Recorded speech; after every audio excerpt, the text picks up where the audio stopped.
going to be the purpose. The fourth one is going to be starting with the end in mind and also the things that could break you or make you. And then the fifth topic is just going to be what? You have an idea. So now what do we do? I have a panelist on the line. I have a panelist on the line who's also going to be joining in, especially with the final talk and also what do you call it? Some of the questions, if it comes in, it's tough. So the panelist is going to be Dr. Andrew Ayiku. So he's going to also come in and also join in if it's needed with the question side also. And then also the last part when we elaborate on some of the tough, the tough things. So without much ado, this is what the paradigm shift is. So when I wrote the topic, I was writing about what exactly do I explain to everybody, or what is the paradigm shift? The paradigm basically is a set of assumptions and concept, value, and practice that will constitute a way of viewing reality. And then the shift is also an alteration or as a part of a systemic and historical change. So all that I take out of what I just said is it's a way of viewing the reality and also altering your mindset so that you don't get caught up in what you always see, or you don't get caught up in what the realities of life. So it's just a mindset change. That's all that the paradigm shift is about. All right. So now this is going to be topic one. So what is your greatest, before I even go there, let me go this way. Before I even go there, what do you think our greatest investments as individuals here on this earth? Like everybody, what do you think? If I talk about investment, what is it to you? Or what is an investment to you?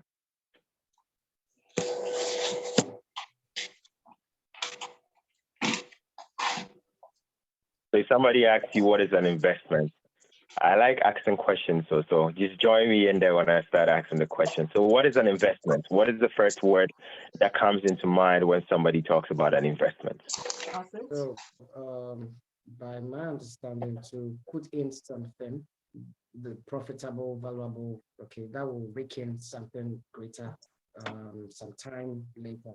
So that's my understanding of investment. Mm-hmm. So he mentioned that his understanding of investments is putting in an effort or putting in something, then later on that then bringing yielding money or wealth or, a long-lasting thing. Anybody else wants to join in? See, Mr. Adolph is saying that putting in time and money into something to yield a profitable result. Excellent one too. Anybody wants to join in? What is an investment to you? When somebody says an investment, what is the first thing that comes into mind? All right. So for the sake of time, I'm just going to jump in. So the first thing that comes into mind, anytime somebody talks about investment, the first thing that comes into my mind is what do you call our greatest investment here on this life. The first one is your health. The second one is your time. And then now the third one is what you do with both. So why do I say this? The reason why I say this is because a lot of us have that conception of that, what do you call it? My greatest investment is where I put my money. They talk about their health, not their health. They talk about where they see, what do you call it? The material world. That is the first thing that a lot of people see the moment you mention an investment. But over here, you can see that I didn't even mention any of those things that the world or the society deems as an investment. Or do you see anything in there in your mind's eye or the definitions that we just gave previously as an investment? Do you see that I mentioned anything to do with money, cars, houses, any real estate? Did I mention anything of that sort? No. So I didn't mention that. So all of us here have, granted that if you have good health, all of us have good health and we have some time to spare. So now the next thing is what we do with both of them. So that means not just one person could be wealthy, or not just one person could have the financial stability. It's just a matter of you having health and you also having the time to, dedicate. But in the end, everybody could be successful and everybody could be an investor. So if I say I'm an investor right now, it doesn't just mean that I'm investing in one specific topic. I'm invested basically in my health, my time, and then now whatever I choose to do with those two things is what basically what I'm invested in, or what, that mindset of investment. So now, the question before I go on to the next topic, what is your view of finance and investment? When somebody says finance and investment, what is the first thing that comes into your mind? So finance and investment, do you think they're similar, or do you think they're both opposite?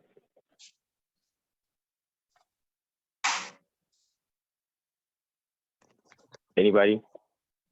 Don't be shy.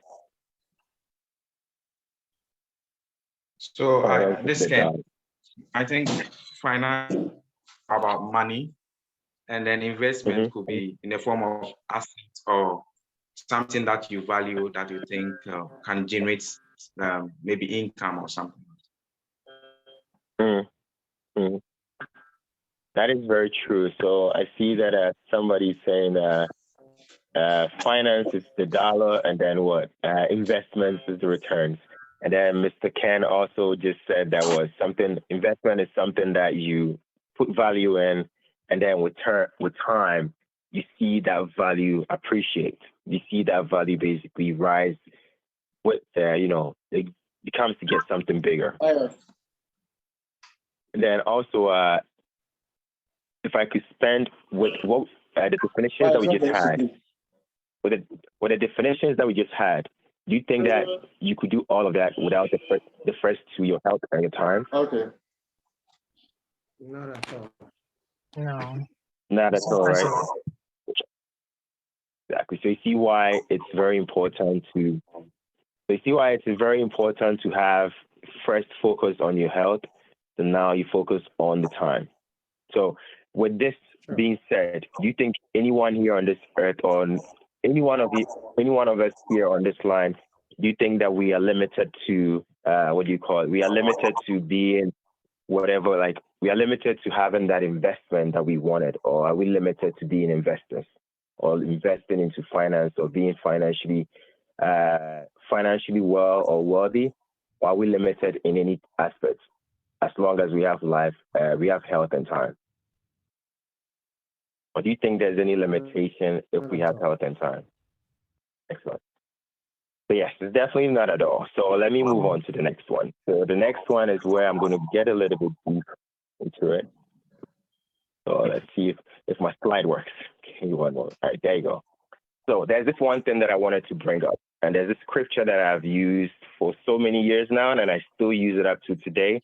And every time I talk about finance, investment, wealth, business, like any consultation that I give, I always refer back to the scripture. So why do I do this? Now let's read what it says. It says, well, I have observed something else under the sun. The fastest runner doesn't always win the race, and the strongest warrior doesn't always win the battle. The wise sometimes go hungry, and the skillful are not necessarily worthy. And those who are educated don't always lead successful lives. It's all decided by chance, and by being at the right place at the right time. Now, and every time I read this, I always add in here, it is all decided by chance, being prepared. So I always add being prepared in here, and also being at the right place at the right time. Now, how would this make sense to us, especially if we're talking about investments, especially if we're talking about finances? A lot of us here sometimes think going to school, or basically the formal way that we know is go to school, get a better job, go to school, find a better career, or move up in the corporate leadership role. But then the reality is those in those corporate leadership role, majority of them sometimes are next or two paychecks away from getting broke. And if you read here, it's just saying that it doesn't matter if you're a warrior or the strongest, if you're educated or worthy, like all these things don't matter. It's all about you being prepared and being at the right place at the right time. And then the funny thing is also, it's just like, it elaborates it as a race. So it's like a race that everybody has to go through. But then you ask yourself, why is it that some people are more successful than others? Why some people are more, since we're talking about investments, why are some people more, we see some people as more invested, or some people as more financially stable than others? That's the question that I want you to let me see if I could ask in the poll. So why do you think some people are more invested than others? Is it because of something that they do different? Or is it because of where they're coming from? Or is it because of what they actually have?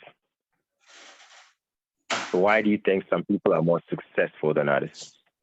Or, quote unquote successful? I can give a couple of reasons.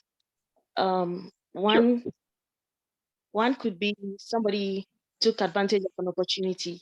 They took a risk. They were not scared to take a risk.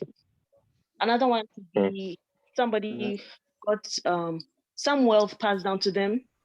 Another one could be another one could be theft. Somebody stole some wealth and got wealthy. Another one could also be somebody took the time to educate themselves about finance and wealth acquisition. So many reasons. Yeah, definitely true. There are so many reasons, and I like the examples that she gave. Some could be through an inheritance. Some could be through, money laundering. Some could be through knowledge and education. And so there are so many of it. But now over here, it's saying that anything and everything could happen. Or in the chat group, we have, somebody saying exposure plays a great role in success. That is definitely true. Identifying opportunities, true. They are more daring to take the risks and also the opportunities. So the key word that I like here is daring to take the risks. I'm not going to dive in today, especially when it comes to risk taking. But then there's some calculated risks that sometimes people take. But maybe at another time in the future, we could talk more deeply into it. Or you could set up a consultation and we could talk more deeply into it, especially how it relates to your one-on-one individual self. But Mr. Ken is saying multiple factors may cause the differences. Could be right place at the right time, opportunity also, which is very true.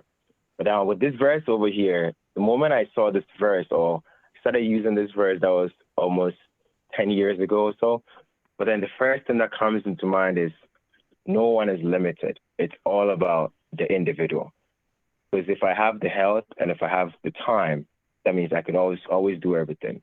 And even scriptures is backing it that I don't have to be very smart. I don't have to lead a successful life. I don't have to be limited by my family. And it's true. Sometimes all of these factors that I'm saying may make sense, like who you know and all these good things. But then the scripture is saying most of all these, even though they're good or they may be true, it doesn't really matter, especially when it comes to the aspect of one person becoming successful or one person leading a successful life. It's all about being prepared, or it's all about chance, being prepared and being at the right place at the right time. Some other ones would also say endurance. That's another topic that I'm going to talk about, or maybe I'll touch base on it shortly, but let's move on to the next one. So now we're going to move on to topic 2. It's a broad topic, so I'm going to leave room. Just please write down your questions or just ask it away. But write down your questions because we're going to have an open forum session where everybody could ask the questions that they have. So when it comes to investments and finance, I believe that initially we talked about what investment is. But then for you to know what an investment is, it's better. Right now I'm talking about the slide that talks about liabilities and assets. For you to know what an investment is, it's better for you to educate yourself to know what really is an investment, or what are some of the things that are investments. So that if I come to you today and you tell me, I'm an investor, there are certain things or the key things that you tell me aside from what you use with your time and the health that you have, that would identify me to say, okay, yeah, this person is actually doing it. And the first thing is knowing the difference between assets and liability. So now, what is an asset? Does anybody know that? Or what is an asset and what is a liability? Does anybody have an idea of what it is?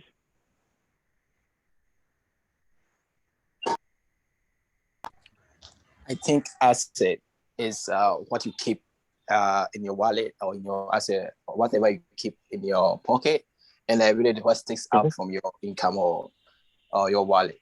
like everything that's counted as a loss is a liability, and everything that you keep is an asset. Very true. So what he said is straight up, and it's basically what do you call? I like the bullet points. It's two sets. It's like whatever comes into your pocket that stays in your pocket, and whatever goes out of your pocket. That's in an analogy. That's how you could see it. Somebody was also saying that an asset is something that something of value, and fixed. Liabilities is debt. But let me just let me give a disclaimer. Not all debts are bad. There's some good debts and there's some bad debt. But maybe that'll be another topic for the day, or just me being chambers. Let's talk about it. But when we talk about an asset is something that basically brings you money. An asset is something that basically brings you more value to what you put your time to do it. So some of the examples of the asset that I have here is a house. A house could basically be like a rental where basically you get in a rental pay every month, or an asset could be something the same as a house again. It could be something that you build equity so that you don't work so much for it, but then that equity, if I say equity, is like that money or the value goes up with time. Then now you come to insurance. There are different forms of insurance. But then, most people talk about life insurance as an asset, but that's another topic that we could dive in the future. It's very broad. Then there's intellectual properties. Intellectual properties are some people who have that, what do you call it? Those things that like maybe Facebook, those like those intangible things, but then they also bringing in some form of investment or some form of money. And also we have the business, we have cash and stocks and bonds. Now liabilities, and then let me just paraphrase here. Some debt could be good and some debt could be bad. For instance, if I'm buying a $500,000 home, but the home is worth maybe $1 million, what exactly is happening here is that the bank or the debt that I'm going to take, if I put down just 2% or 5%, in the end, if I purchase the place for $500,000 and it's worth $1 million, and I only put down 2% of that $500,000, eventually there's a lot of equity, or there's a lot of money in there that basically I could cash out if I need to. So some bad debts could be good and some debts could be bad. And when it comes to liabilities are things that takes away money from you. And I know that we have a couple of people from Ghana and all over the place, so I'm going to see how I can describe this better. So we all know credit cards. Liability is something that takes away from you. So your credit card is a liability. Depends on the car. Not every car is a liability, especially in today's market. Uber, for instance, people are using those things as a form of making capital and also, driving from the lower scale to the upper scale. Then you have the student loans. Student loans, sometimes it could be a liability because you have to pay for it and there's the big interest rates and all that. But then if your career basically, return on your career basically is maximizing and you're getting more money from that student, from that education, sometimes this could change to an investment rather than a liability.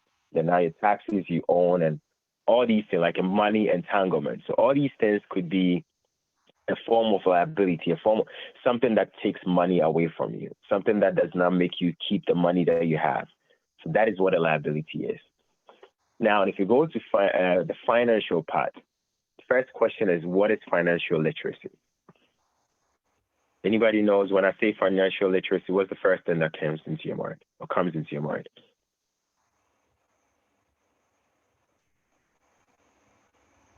Or what does financial literacy mean?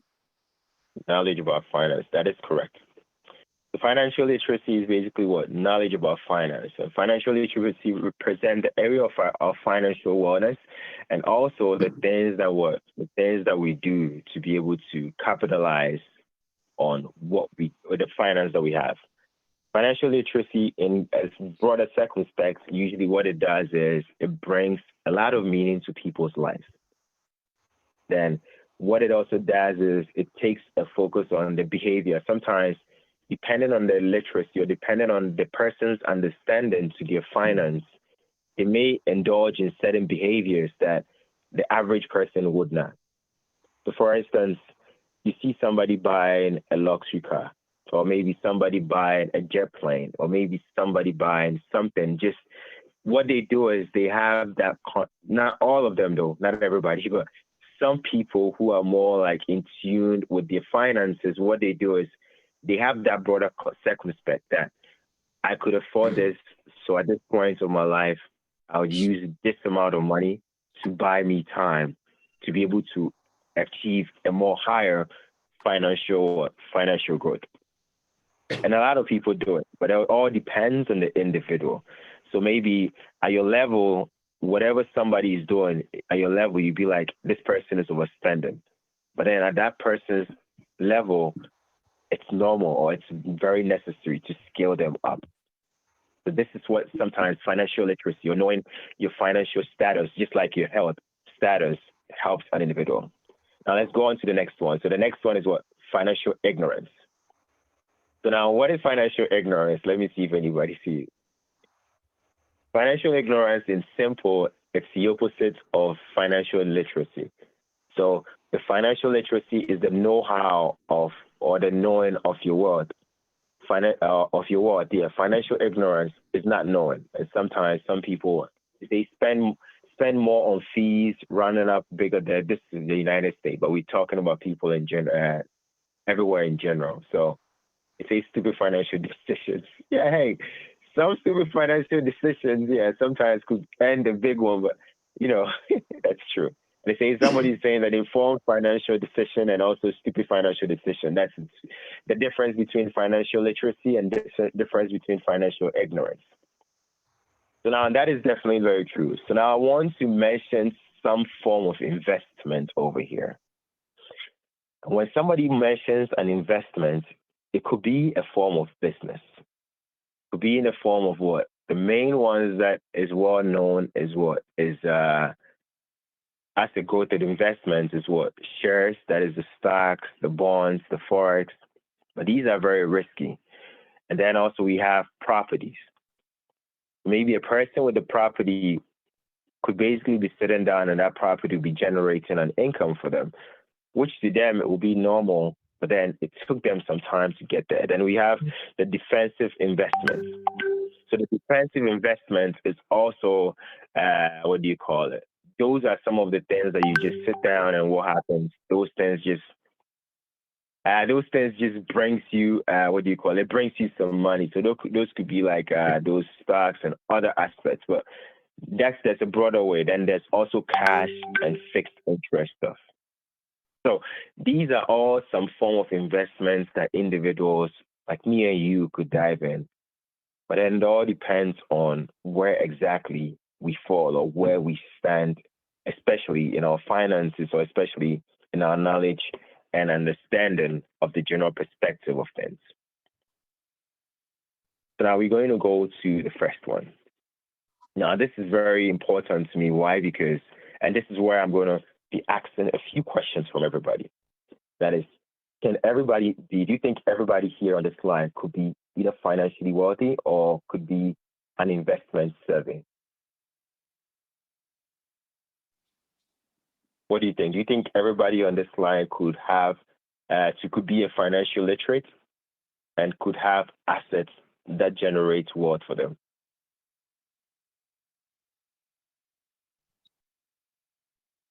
Anybody?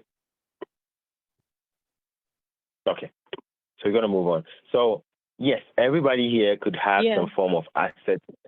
Gotcha. So everybody here could have some form of assets and net worth. We call something net worth. Net worth is basically, what do you call it?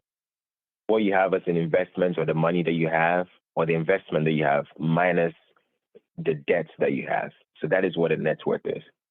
And I believe everybody on here could have higher debt, higher net worth. It's not limited, just like what we saw initially from the slide. So now we're going to discuss this a little bit now. So these are three topics. And then the first one is going to be what? Where do you begin? And also, where do you, I say, where do you begin? And what the next one that I'm saying is start with the end in mind. And then this is always the breaking point for any business and everybody. I don't care who you are, you're always going to get this number 3, A and B here. The it doesn't matter where you are. There's always going to be number 3A in your life, in anything that you start. So let's dive in a little bit. So I want somebody to mention a career mention the career that you in now. If you can mention, just mention generalize any career that you in now, or any idea that you have now. Just mention or put it in the chat. Let's just see something over here. Let's just pitch in a little bit and see where we could dive from.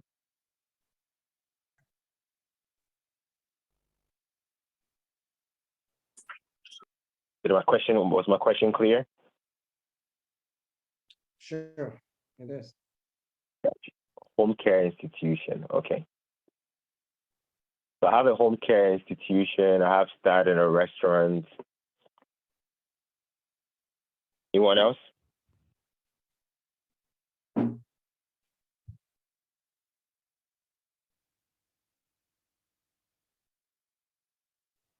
I have home care institution, starting a restaurant, an attorney, health. Anything else?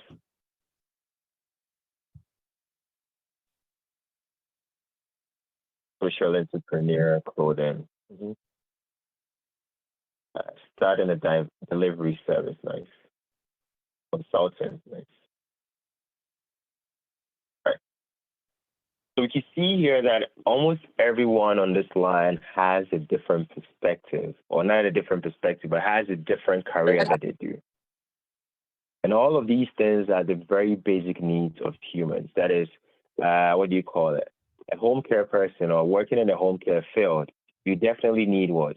These people are needed to be able to take care of people, those who can't take care of themselves. Not only that, to be able to take care of maybe the sick people or not the sick people, but just to be a companion. Now, and also going on to starting a restaurant, starting a school. These are all the basic necessities of life, and also library services, an attorney, healthcare, social entrepreneur, clothing. So all of these things are some of the things, the avenues that are out there. And are people doing it more successfully? But now the first question is, if I wanted to start any of these ventures, where do I start? If I wanted to start any of these ventures, where do I begin? Now, the first thing is going to be based on the individual. The first thing is going to be based on you, the individual. And the first thing I always ask is, how much knowledge do you have in what you're doing now? And is this something that if you're not paid today, or if you're doing it for free, you wouldn't mind doing it for maybe, I wouldn't say the rest of your life, but then you wouldn't mind doing it for a very long time if money was not a problem? That is the first thing that I ask. Now, the next thing that I ask is, with all this being said, and with that knowledge, what do you do to basically start this, especially knowing that, okay, so we all know that the hospitals, if somebody told me, let me pick up one of the first one was the home care. If somebody picked that up, the first thing that comes into my mind is the hospital. The next thing that comes into my mind is an institution or like maybe a home care facility. The next thing that comes into my mind is an in-home or a building where you have, where you have these, a building where you have people, maybe rooms, but then you have people that you take care of. There's so many avenues in these aspects. But then how would you know if you don't how would you know how to start it? Especially when I know a lot of people always say money is always the first priority. Money is always the big deal. It's true that money has always been the big deal, but in my line of work and then what I do now or what I've seen others do, money always becomes the last thing that happens. Now, let me give you a perspective now. So let me say any of these industries that has been mentioned up there, right? Somebody comes to you and say, hey, I'm going to give you $1,000 to start this industry. Do you think that would suffice any one of these ones? Maybe $1,000 would suffice. I don't even know what is going to suffice. It wouldn't even suffice opening a restaurant. Okay, let's come in. The investor comes in again. Okay, for me, I think that the idea is the whole thing, your people's target. That is true. But let's dive. So I'm going to gauge in a little bit also. So let's say if another person comes in, another investor comes in, right? And they say, okay, I'm going to give you $10,000 to start your business. That is, in this business that you mentioned now, I'm going to give you 10,000 to start it. Do you think that will be enough, or do you think that you still would need more money?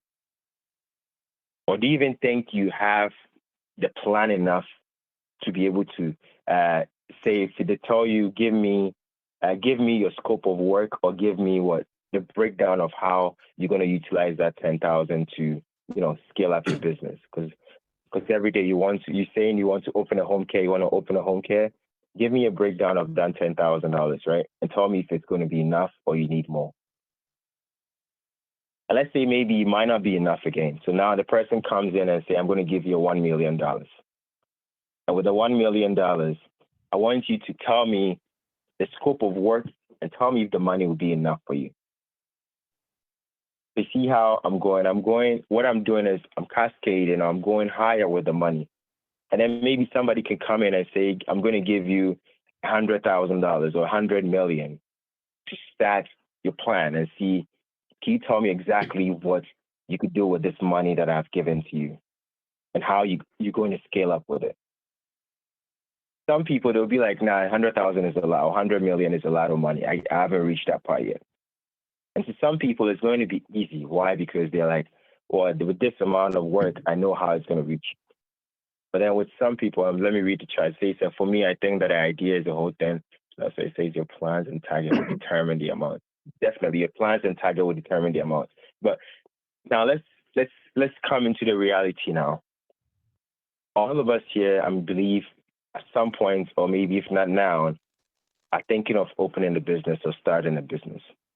But how many of us have actually taken the time to study it and see, okay, if I think financially or whatever is holding me back from starting this business, which the example I just gave now was the money, or maybe anything that is holding you back from starting that form of business, right? Whatever thing that is holding you back, how many times have you sat down to just think about it or read about how to cross those obstacles? It may be difficult, especially with the money that I gave. So I gave the money experience in terms of, a lot of us always say money is the reason why I can't start, or maybe I'm limited by the funds and also the people that, or maybe I'm also limited by the target audience. But the truth is that, are you really? Or is there anyone who has done or been where you are and then or have also scaled up from there? Okay. So this is where the second topic comes in. It says start with the end in mind. Now, with starting with the end in mind, it's like, where do I begin? I want to begin a home care company, or I want to begin a restaurant, or I want to be an attorney, or I want to begin in a law firm, or I want to begin a healthcare industry. Now, you need to start with the end in mind. So with starting with the end in mind, the first thing that sometimes people do is they only think about the beginning. And the moment they reach the middle, which we're going to get to what happens, the moment they reach the middle, any small thing that comes their way, what happens? They just, they just give up and not even want to pursue it. But then if you start with the end in mind, what that does is it gives you a light. It gives you a picture of seeing what the end is going to look like. So for instance, in my world, I'm a real estate. And then basically, before I even think, I'm mostly into real estate, but before I even think of anything, before I even go into any building or any project, I have the end goal in mind. And with the end goal, what I'm looking at is, what is this going to look like? Financially, what is going to the breakdown going to look like? Or how long is it going to take to complete all these things? And these are some of the little things that, as a young entrepreneur, as a new beginner, sometimes we fail to see, or maybe it comes with experience, but you always have to start from somewhere. So starting with the end in mind, I believe that it's always a good way to, have have that idea built to flourishment. So today, if I say that I'm going to start a school, what is the main goal of the school? Why do you want to start the school? Why do you want to, what do you want to achieve from starting the school? Or what do you want to achieve from the clothing line? Is it just going to be one of those passive incomes with no long-term goal? Or is it going to be one with a longer-term goal? So that this way, if there is these obstacles come, you're able to bridge and say, okay, this is the reason why I went into it, so that is why I'm staying in it. Now, let's go back to point 3 now. Anybody has a question on this point before? Anybody wants to ask any question within these two? I know it's very broad. I'm just summing it up so that I can have an open forum. But anybody has a question before I move on?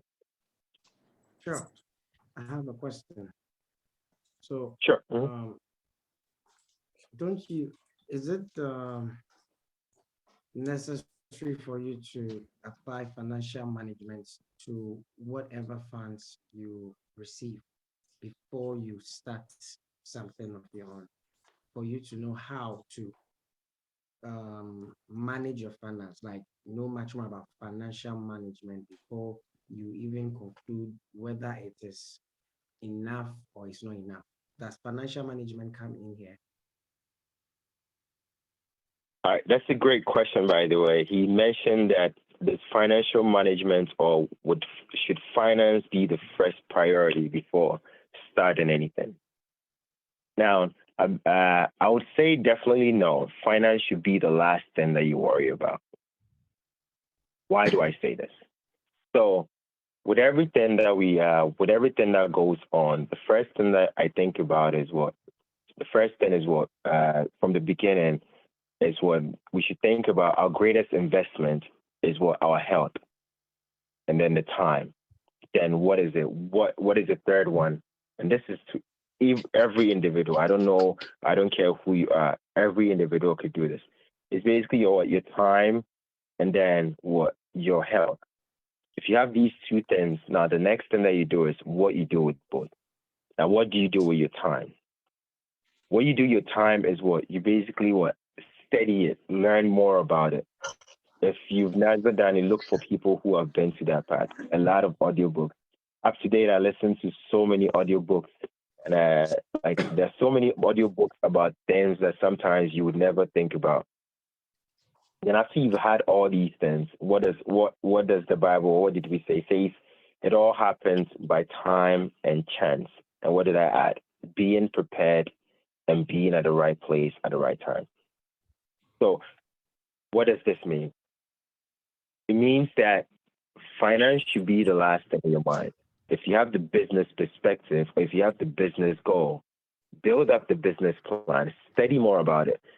Because what if your business idea or your business proposal could be one of the greatest ones, or could be maybe just a little thing, but then if you pitch it to someone else, they may want to buy into your idea. But then let's say all you think about is money. I have my financial planning, but yet I don't even have that business idea. If you come to speak to me about these are my ideas or these are my goals, but I don't have any financial planning, the first thing that I'll look at is, let's look at those ideas and let's see if it's profitable first. Or let's see the long-term goal, if it's going to work. And now when that happens, then it's like, all right, I'm going to channel you to somebody else who maybe has been there, or maybe financially they could come in, or maybe has another idea that maybe not require finance. So it's like having that idea, and also having that focus and building on it before even finance comes in at the last end. And I know a lot of us have always thought about finance as a struggling, but definitely it shouldn't be the struggle. First, build your business idea. First, build your business proposal. So once you build your business proposal, the next thing that follows is like that tenacity that, hey, this is what I'm starting, and this is where I'm starting, and this is where I want to get to, or this is the projections that I'm making for the future for this. So when that comes, like where do I begin? I study. I basically do a lot of research about a topic, and the research could take days, months. But what I also say is like, don't let it take more than years. So it could take days, months, hours, and just research it. Begin from there, and then start with the end in mind. And then you have that idea, that's where I want to get to. So now number 3 is going to be the great hardships. So with this great hardship, with I don't care who you are or where, there's always that great hardship that anytime you begin a business or anytime you begin something, there's always going to be that thing that is going to either break you or make you. So if I say that thing that is going to break you or make you, every business person on here, or every business person that we know in this life have had their fair share of that one thing that could have made them quit or that one thing that made them quit. And it all depends on the individual. So let me use an example, for instance. So it's, we are Christians. So let me go to the Bible first. So Jesus Christ, for instance, he had his trial moment. And I believe it's in Luke chapter 4, his first temptation. So there's that first temptation that basically comes in, and then what does it do? It sees if you really mean what you just said. So that temptation doesn't care about the money that you need or whatever. Like, you could begin the whole thing today. You could have all the finances in the world, but then that great hardship could either break you or make you. In terms of, there are a lot of people who start a business, and the moment they start the business, before you realize the business has ended. Or let me just use an example, for instance. I've seen a lot of young investors who, and if I say investors, I'm talking about real estate. I've seen a lot of young investors, maybe they had that idea or they were pursuing to purchase a property. But then at some point, they saw that little thing or something very little that they could have overseen. And then what did they do? They just give up on it. And that's always, like, I've always known this because I've worked with a ton of people. And then what I always see is that there's that time that and even some of the people that I work with, I always advise them, there's going to be that time where you feel like you want to give up. But just remember that it happens every day to everyone. So I give them the heads up first. But now in your business line or where you want to start your business also, you're going to have that will come up. There's going to be that time that would make you want to give up. I use Thomas Edison, for instance, the one who invented the light bulb. How many times did he try? He tried so many times, I believe they say 100 times or more, but he tried so many times before he actually flourished. Tesla, for instance, Tesla is the car company.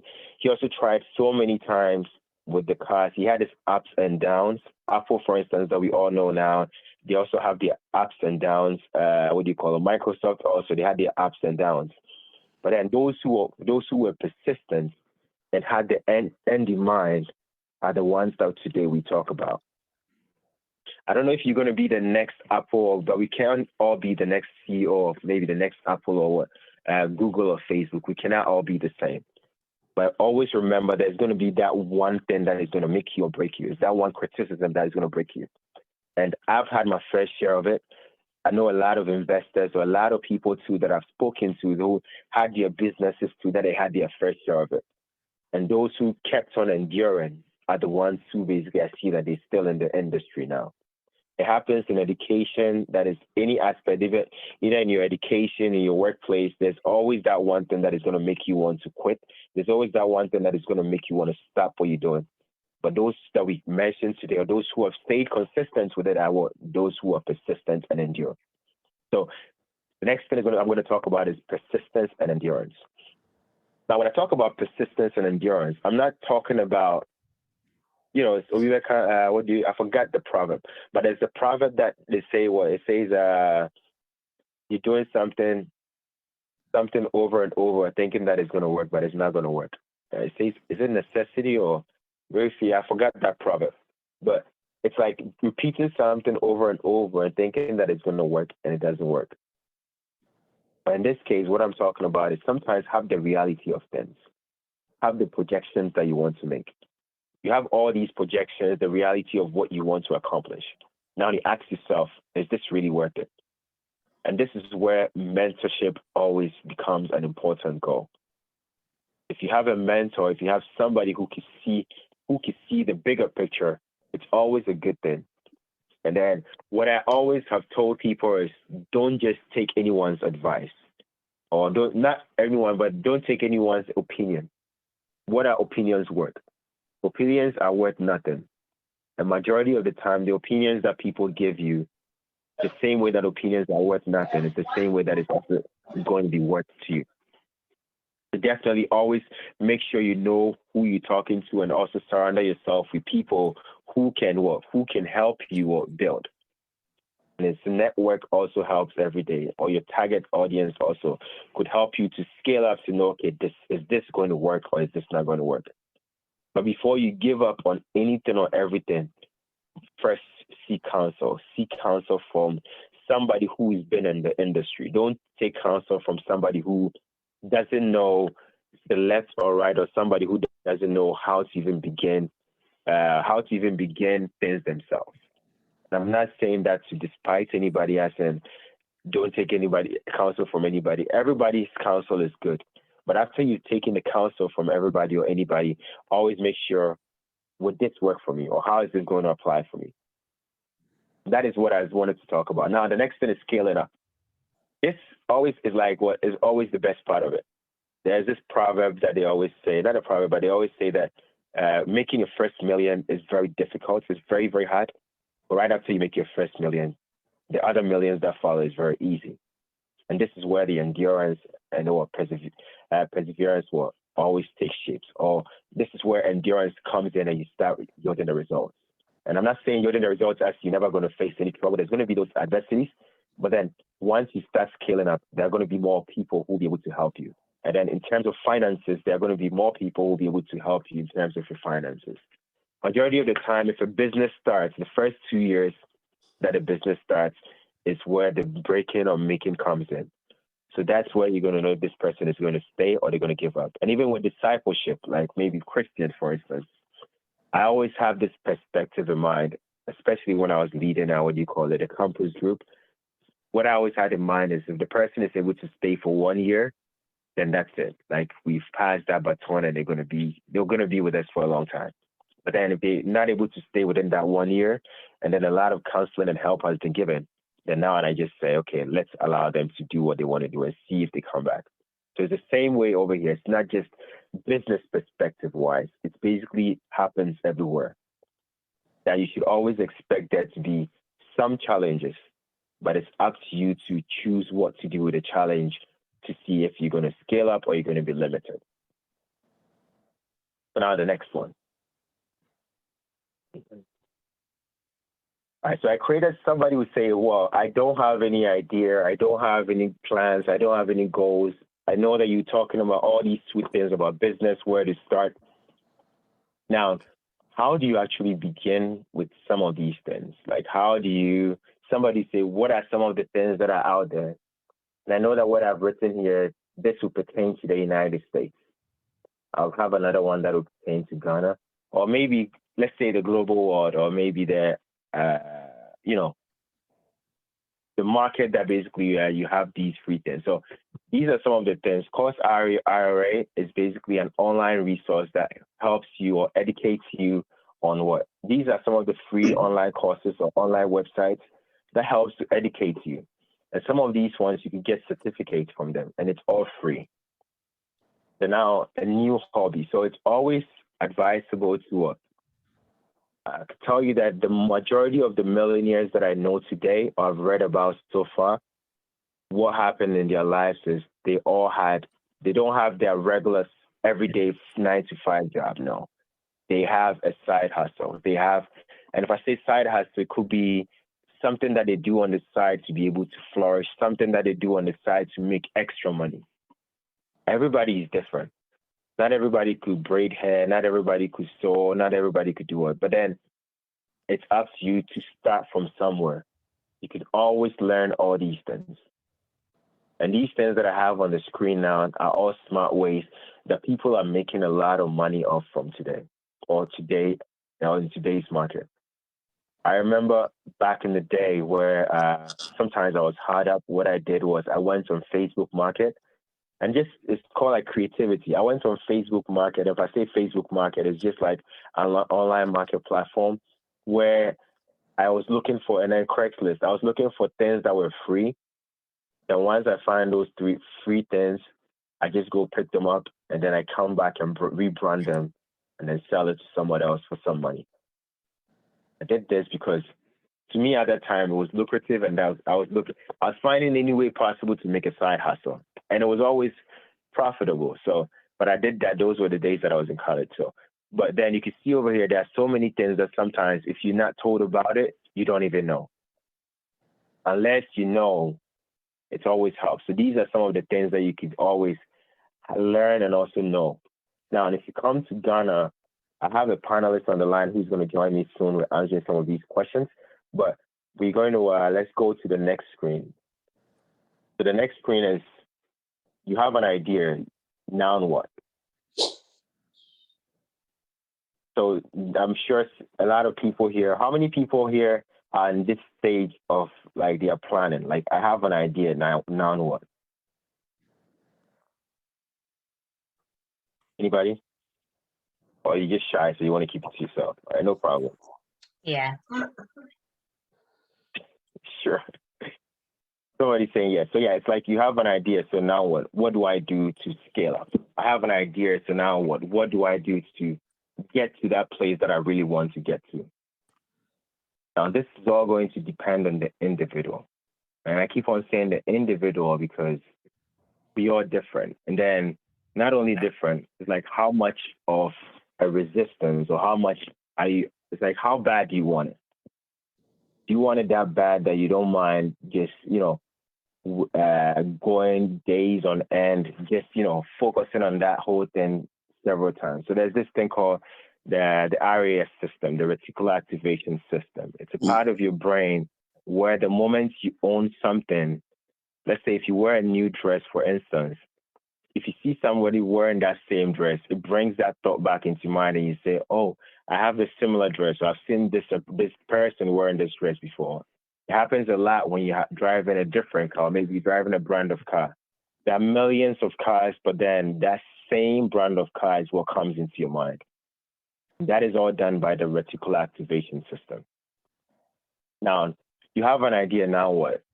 The now what is what part of what? Preparation, learning, advertising. So these are all maybe somebody would say, maybe a little bit of an advanced step, but most of it are one-on-one. And it depends on the individual to say, okay, how do I scale up on this? Now I'm going to go on to the next screen. Hopefully the next screen will be able to help. Now, this is going to be a little bit, I don't want to go into this one yet. So, okay, so you have an idea, now what? So now the first thing that I want to do is, I want to ask is, what is the business plan? What do you want to see? Have you put a timeline on it? In 5 years to come, how do you see that business, or where do you see that business going to? Or maybe 5 years is so big. In a year from now, where do you want to see that business? Maybe in a month from now, where do you want to see, or what do you want to see in that business? So these are some of the timelines that you write. And I know that a lot of us don't like planning, but then I do like planning a lot. Why? Because it's advised in the Bible. We read, Ecclesiastes 9, verse 1, 3, and says what it says that in a man's heart has his ways, but the Lord directs his steps. Commit your ways to the Lord, and your plans would succeed. So that tells you that even when you start something, the Lord will direct your steps towards it. And I know a lot of people use a controversial statement on the Bible also that it's only God's plan that will prevail. It's true. But how would you know if the plan that you have now is part of God's plan for you? Or how would you know if the plan that you have now is part of something that has to be part of your life for you to move on to the next step? So it's always a good idea to plan and then scale up from there. So that plan will be like a guideline, a shining light for you to say, okay, I'm here now. What is the next step? Or I'm here now. Where do I go? So yes, if you have an idea now, what do I do? First, start with a preparation. Have the end in mind. Then now you can start with the beginning. And also start learning and also reading books. Have a mentor if you need it. Finance should be the last thing that you should worry about. In anything that you do, finance should always be the last thing. Have that plan proposal available. And now when that plan is done, share with people who can really help you, not people who just give you opinions will amount to nothing. Share with people who can buy into that idea. And maybe that'll be a part of your financial breakthrough. Now let's go back onto the business side. Now it says, well, you have an idea now. What should a business plan contain? So this is what a business plan should contain. Or if you have that idea, these are some of the things that, if I'm speaking to somebody who wants to open a business, these are some of the things that I want to see. The first thing is what? The business you're creating, the purpose of the business, the vision of the business, the process to turn that vision into a reality, and the way money would be utilized to realize that vision. So you can see here that money is the last thing that comes in. But out of it all, this is the main components. Number 1, number 2, number 3, number 4. Those are the main components before money even comes to pass. So today, with your business plan and idea, do you think you have been able to, if I asked you right now, do you think you'd be able to meet all of these? And now how much money would you need to accomplish all of these 4 topics? Every individual is going to be the same, but these are some of the key things that I want you to always focus on first as you do all these things. Always focus on what is the business plan, or what is the plan for execution of what I'm creating? What is the purpose of it, or what is it going to serve? The vision of it, that is the vision that is going to serve, and also the process to turn these visions to a reality. Then now we can come back in and we'll talk about money. Now, these are lucrative businesses online in Ghana that I was going to bring about, but then I'm going to ask my panelist if he's online, if he could join in and talk a little bit about some of the, some of the businesses or the thriving businesses that are going on in Ghana and Africa as a diaspora. And also you could be generalized on, any business idea that you know that is helping. So Mr. Dr. Andrew, are you cool if you could please jump on? And thank you very much for the opportunity. So in Ghana and in Africa in general, most of the businesses that are lucrative, worth investing. In fact, currently the new millionaires in Africa are people who have found opportunities. They identify opportunities. So we realize that some of them are into agriculture, for instance, is one of the main businesses that is very lucrative because everybody is eating. So you go into agriculture, specifically into food, vegetables production. Another aspect is also poultry. The poultry market is now huge because countries like Nigeria, Sierra Leone, Ghana, Kenya are banning the importation of frozen chicken. So now, poultry farmers, people are entering into poultry farming and they are making money. I also have experience of meeting people now who are doing snail farming. So for the snail farming, they are targeting both the cosmetic market and then for consumption. So there are restaurants I've been to restaurants in Kenya, in Nigeria, in Sierra Leone, Liberia, where they have snail kebab and all that stuff. Now, because of the COVID, another new lucrative business is delivery. So that you can just sit at home and then order stuff. So delivery business is now booming in Africa. And then developing an app. So for instance, I do most of the stuff, I buy so many things using an app, which means technology. So when you check the businesses that are earning so much investment currently in Nigeria, Ghana, Kenya, they are the IT businesses, people developing app for Ghana, for instance. You have an app for a pharmacy. So when you are looking for a drug, instead of moving from one pharmacy to the other, you just can come up with the app.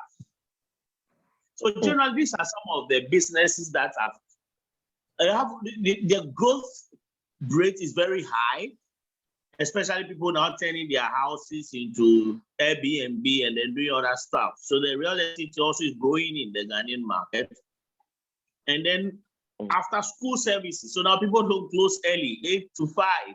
So where do they take their children to? So realize that in town, in Nigeria, for instance, there are a lot of such schools, after school services that are coming up. So these are some of the few businesses that you should think about. If you have money, you need to invest. But the first thing for you to do is to do a research, not money. Understand clearly who your customers are, how much are they willing to buy, and what is their purchasing power. When you're able to understand these 3 things, and you're able to develop a network and probably have a mentor, because it's all about having a mentor. I know people who have started farms in the Volta region, and the restaurants that have signed up are just through their network. So there are opportunities in Africa. If you have money, think through it and develop partnership. You can't do it alone. I've seen a lot of partnership helping businesses to grow. So this is another opportunity. If anybody has any question, you can also ask. The taxi business is growing, especially with the digitized taxi, where Uber, Yango, and the rest, they are making a lot of money. I know people who have bought taxis and they turn them into Uber and they are making a lot of money. The home tutoring too is key. Farming and fish farming. So everywhere you pass in Accra, you see the catfish. People are entering into catfish business where they are making a lot of money. Tilapia, people at the backyard of people's houses, they've turned it into a catfish and everybody is selling.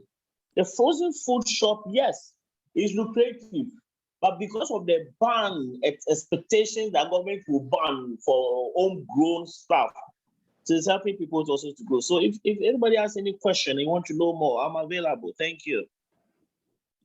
Thank you very much, Doctor.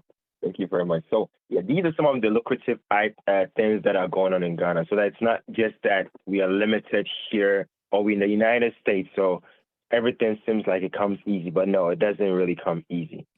And also one thing that I really wanted to mention in terms of what every individual that is becoming wealthy is or an investment is what first paying yourself.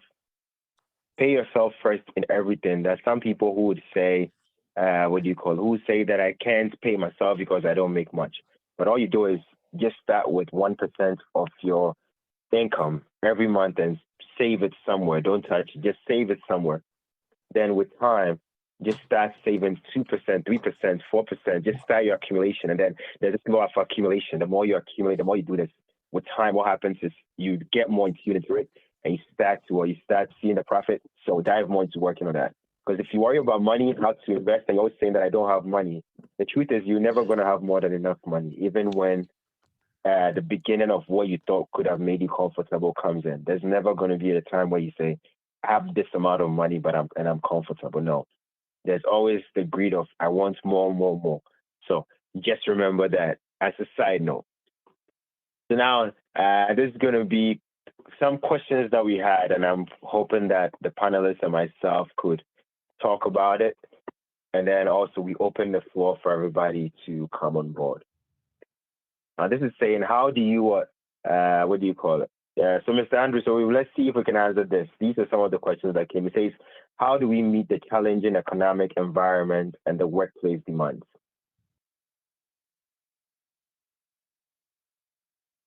What do you think about this one? I think there's one of the key things you need to do is to develop the skills that will help you to meet the changes. Skills is very important. So you need to build up the necessary skills. For instance, at the university that I teach, we are now doing more of online than face-to-face, which means lecturers who don't have the skill have to leave. What about banking? Now, a lot of banks in Ghana, especially the Nigerian banks, have digitized everything. So if you want to enter into the bank to withdraw, no, go to the ATM. You want to deposit money? No, go to the ATM. Now, if you want to buy medicine from some of the pharmaceutical companies in Ghana, they don't need you there physically. Scan the prescription and share it with them. So you need to develop yourself to the new changes that are coming. The current workplace is not interested in your hard skill. It's interested in your soft skills. So how do you communicate? How do you comport yourself? What is your attitude? Tomorrow, for instance, I'm teaching the whole day from the house. I need to be online. I need to make sure my slides are. So these are the skills that are needed. So the modern skills are not the degrees that you have, the attitude. So you can fight and be able to meet the current changing economic environment and the new work demands if you position yourself and you deliver and you're able to develop the skills that will enable you to deliver. Thank you. Thank you very much. So I like what you just said. It says, just be flexible, be ready to, embrace the changes in the market. That is exactly what I would also have said. That is, there's always an opportunity and growth. So even when you start a business today, be flexible to embrace the change that will come in or the change that will be needed. Now, the next one is saying, start starting any kind of business, what if the business doesn't work out the way you planned it? Now, I'll chime in here a little bit, and if the panelists can also help. But what if the business doesn't start the way you planned it? You remember what I said initially. There's always going to be that tenacity, that thing that is going to tell you to quit. And then there's always going to be you who would say, okay, am I going to quit it or am I going to like keep on going? I don't know what phase that you have at that time, but then just analyze the reality that is, in terms of what I'm doing now, am I getting to where I want to get to now? Or what are the odds that are against me? How many times have I tried it? Did I try once, twice, 3 times and it did not work? Or maybe have I tried it 5 to 10 or 20 times? Or not even that. Have I asked for help and counsel on how to see what I'm doing now? Or how are you seeing it? Are you seeing in your limited circumspects? Or have you asked the advice of those who've been there, done that already? So see, some of these are the main things that you always want to, you always want to have in mind. And then one thing that I always remember is what? It talks about faith. Now, faith is the reality of things, that is the reality of what you want to see come true. So where is your faith? Like, what is the reality that you want to see? Is it far from the reality? And now we're going to go to the next one. It says, what are the new challenges and uncertainties preparing your business from creating a better service? This, again, will definitely be part of the answer. That is, educate yourself, learn, and also know where to begin or know what is out there and how to scale up your business. And the last one is what it says, have you identified some opportunities created by the new economy, rising fuel prices, public trust, online products and what services, Uber, Bolt, Dispatch? Can you leverage on these to start a business and generate more revenue? Now, this is very good. I'm going to use, the first one I'm going to use is that I got this from my in-law, that's Mr. Ken. So I was asking about what is the reality in Ghana now? How do I actually do this? Then what we discussed, so I'm going to bring something in here that is maybe, I don't know if it's ongoing, but there's this thing called, you all know what is FOS, right? We all know the aftermarket, things that we buy. Now, in Ghana, for instance, I'm not sure how it goes, but there's Instagram. There's a lot of social media sites that a lot of people are channeling in. Or a lot of people have a lot of followers. And yes, we cannot be the next kid person that is going to have a big hit like Halibut and all those guys. But then we can also have a business, or we could have a business that basically could be the next hit. And then you could just go buy that is the FOS or secondhand product and then come wash it and then, post it on your page. And then what do? You have followers and friends who may endeavor and buy it. But the main goal is what? Saving 1% of every money that comes out of that proceed. I don't care what you do, how you do, save maybe 1 to 10% of that proceed, and then use that to scale up. Use that as funding my dream. That is, you put that away, and then you keep building on it till you reach a point where you can use or tap into that money to, build on something else. So that is one of the things that that is what I wanted to bring in. Mr. Collins, do you have anything else to add to this before we open the floor? Or Mr. Andrew? Yes, sir. So quick one. I think because of the changing customer needs, preferences, and tastes, there's the need for you to prepare yourself for the new normal. The customers always want something new. So if you're running a business, there are challenges. You need to be sure that you sell the solution, not your product, but what the customers want. Thank you. Thank you very much. I appreciate it. So without much ado, what do you call it? The presentation is over, and I'll leave the floor for open questions. I know that we talked a lot today, but you can always have a session with me, one-on-one session. It's free, so that you can talk about your personal goals. But yes, so let's. The floor is open now for any questions that anybody has.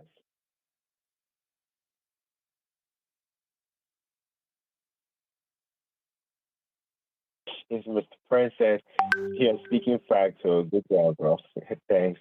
So the floor is open. Does anybody have any questions? Please don't be shy. This is the time for you to, bring up the questions, because based on the questions, it could be addressed now or could basically lead to the next victim that we'll be looking for. Mr. Ken is saying, at what point do you say no need to invest your money in a business? Because when your regulations, taxes puts you in a position. So at what point do you say no need for the business, no need to invest in the business. There's going to be a lot of underlying issues to this. Mr. Andrew, do you want to chime in or should I go? So I think the first thing you need to do to understand is to do a business diagnostics, do a business health check to understand clearly whether you need to put in money, you need to withdraw, or you need to get partnership. But we need to understand exactly what the position of the business is before you finally take any decision. Thank you.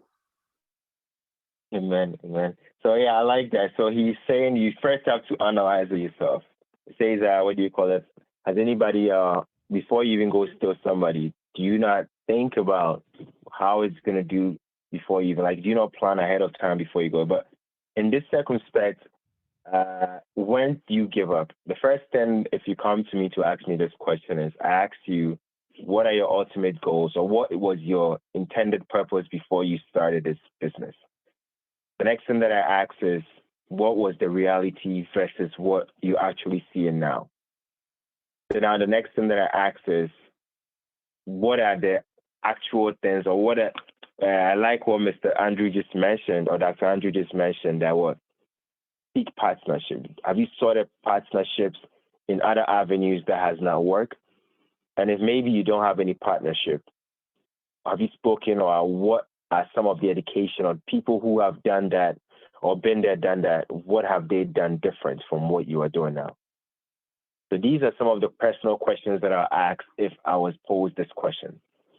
And Sister Blessing and Prince is saying, how healthy is the business at the point before you decided or decide? That's true. So it says how healthy. So it depends also on the status of the business before you even decide to even just give up or not.